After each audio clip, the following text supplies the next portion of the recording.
नबी करीम की सुन्नत को साइंस ने सही साबित कर दिया। नबी करीम सल्लल्लाहु ताला अलैहि वआलिहि वसल्लम ने सोने से कबल 3 मरतबा बिस्तर झाड़ने का हुक्म क्यों दिया? साइंसदानों ने तहकीक की तो नताइज ने सबको हैरान कर दिया।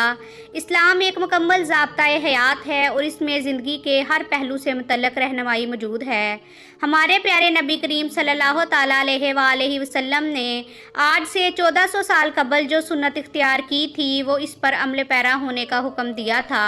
आज साइंस भी इन अहकामात को दुरुस्त तस्लीम कर रही है।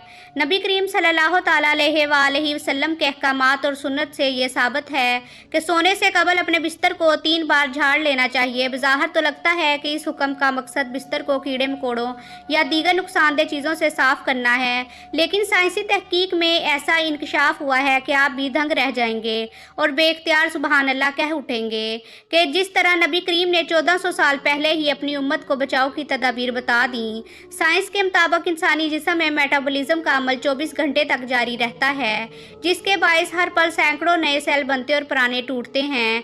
हैरानकुन बात में यह है कि सोने के दौरान जिस्म में टूटने वाले सेल बिस्तर पर ही गिर जाते हैं, जो इंतहाई टूटे फूटे होने के सबब नज़र नहीं आते।